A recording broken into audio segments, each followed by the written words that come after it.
اختر صاحب.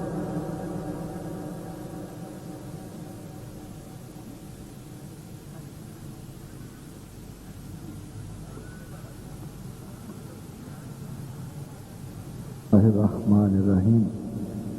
رب ادخلنی مدخل صدق واخرجنی مخرج صدق واجعلنی من لدنک سلطانا نصیرا.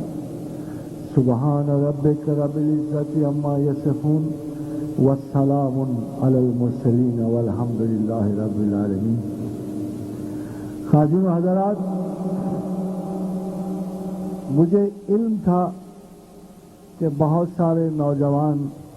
آج کرکٹ میں مصروف ہوں گے،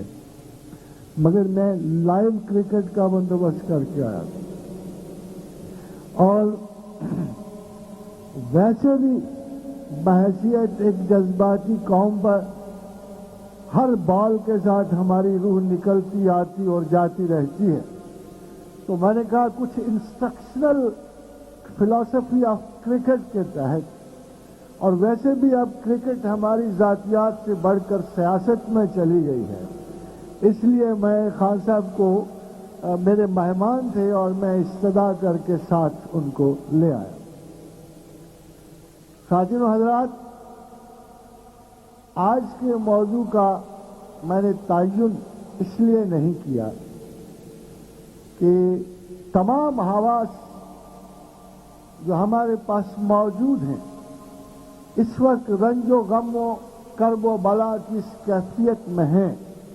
کہ ایک بہت بڑا سوال ہمارے ذہنوں میں اس طرح سے اٹھ رہا ہے کہ امت مسلمہ کا مستقبل کیا ہے. ہم کبھی فتح و نصرت کی کوئی خبر سن سکیں گے یا نہیں؟ ہمارے اعمال و کردار کی پستی کبھی کسی تعلیمی، اخلاقی اور مذہبی رجحانات سے بہتر ہو کر رب کریم کی عنایات سے فتح کی نوید تک پہنچے گی کہ نہیں؟ غالباً بحیثیت ایک مسلم قوم کے ہم اپنے ذاتی تجزیے سے گزرنا نہیں چاہتے. اتنے معجزے میدان جنگ میں اور میدان عمل میں اس قوم سے ہو چکے ہیں، اور ایسے ایسے معرکوں کی تفصیل سے تاریخ اسلام بھری ہے کہ وہ ہمیں خواب کے ایسے مظاہرے نظر آتے ہیں کہ آج ہم سست رو اور کم اعمال ہو کر بھی انہی معجزات کی توقع رکھتے ہیں. خادم و حضرات، ہر چیز کوالیفیکیشنز کے ساتھ ہوتی. جہاد کوالیفیکیشن، اخلاق کوالیفیکیشن، جنگ و جدل کی کوالیفیکیشن، اور باوجود اس کے کہ پروردگار عالم نے بدر کی جنگ میں اپنے محبوب کو، اپنے محبوب بندوں کو مخاطب کر کے کہا، ہم چاہتے تمہیں براہ راست فتح دے، ہم چاہتے تو اسباب کے بغیر بھی تمہیں فتح دے سکتے تھے،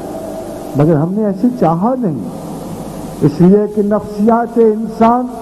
ہر حال میں کسی وسیلے اور آسرے کو طلب کرتی.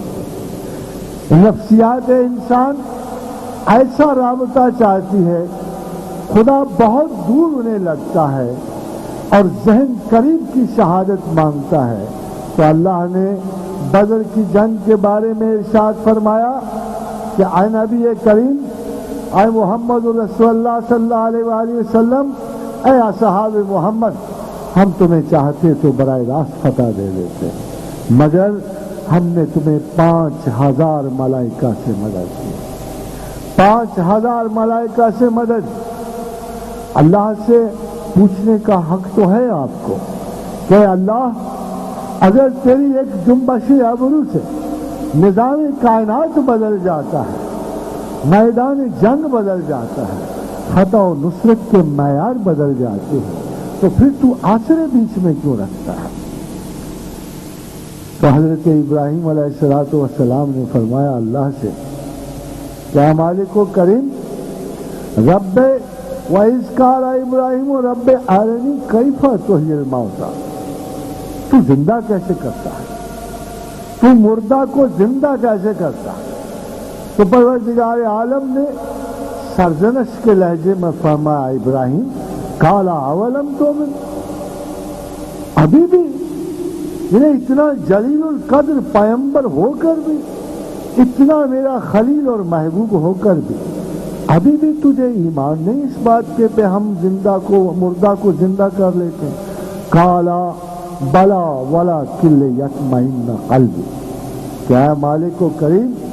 ذہن کی ہر سطح پہ مجھے یقین کامل ہے، مگر دل کبھی اضطراب میں آ جاتا، دل مضطربہ ہو جاتا، دل شہادت نظر بھی مانگتا ہے، شہادت وجود بھی مانگتا ہے، اس کا ٹھہراؤ تصور سے نہیں ہوتا، بلکہ تصور کی ہر لہر دل میں اضطراب کی کیفیت پیدا کرتی ہے، انبیاء کے دل میں نہیں کرتی، اور باوجود ایک یقین مکمل کے دل کبھی کبھی نظری اور بصری شہادتیں مانگتا ہے۔ اور خواتین و حضرات، پھر اللہ نے وہ خارق عادت واقعہ دکھایا، کیا ابراہیم 4 پرندے لے، ان کے سر کاٹ، ان کو پہاڑوں کی چوٹیوں پہ رکھ، پھر ان کو اپنی طرف بلا، وہ تیری طرف اڑتے بھاگتے ہوئے آئیں گے، مگر بیچ میں ایک ہلکی سی بات ہے کہ ان کو ہلا لینا۔ خواتین و حضرات، نفسیات انسان کا اگر کوئی سب سے بڑا عالم ہو سکتا ہے تو اللہ خود، اس کے تخلیق کردہ انسان میں جو کچھ بھی کمزوری وارد ہو سکتی ہے، یقین و اعتبار کی جو جھل مل واقعہ ہو سکتی ہے، اللہ اس سے آگاہ، تو کہا کہ ان کو ہلا لے۔ حضرت ابراہیم نے سوال نہیں پوچھا، مگر آیت یہ بتاتی ہے کہ اگر پرندے دوڑتے ہوئے ابراہیم کو آتے تو حضرت ابراہیم کے دل میں ایک اشتباہ پیدا ہو جاتا کہ یہ وہی پرندے ہیں جن کے میں نے سر اتارے ہیں، یا کوئی نئے پرندے ہیں جو اللہ نے اپنی حکمت سے بھیج دی۔ کہا کہ انہیں ہلا لینا تاکہ یہ تجھ سے اتنے مانوس ہو جائیں کہ جب تیری طرف پلٹ کے آئیں تو تجھے کوئی اشتباہ قلب نہ رہے کہ یہ وہی پرندے ہیں جو تم نے اپنے ہاتھوں سے ذبح کر کے پہاڑوں کی چوٹیوں پر رکھے۔ خواتین و حضرات، یہ وہ اللہ ہے جو نفسیات انسان میں اعتبار اور بے اعتباری کی ہر شک سے آگاہ ہے، اور بے اعتباری ختم کرنے کے لیے اللہ نے سارے وسائل تخلیق کیے۔ کاش کہ کوئی بڑے سے بڑا صاحب ایمان ایسا ہوتا کہ جو اللہ پہ بے سبب یقین لاتا،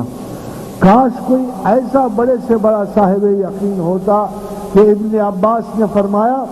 کہ کسی سے پانی مانگنا بھی شرک خفی کی قسم ہے، کسی کو یہ کہہ دینا کہ مجھے پانی پلا دو بھی شرک خفی کی قسم ہے، مگر اس شرک خفی سے کون پرہیز کرتا ہے، یا کوئی استدعاء کی ذات سے کون پرہیز کرتا ہے؟ یہ اسباب جتنے بھی کریٹ کیے گئے، جتنے بھی وسائل تخلیق کیے گئے، ان وسائل کا صرف ایک مقصد تھا کہ ان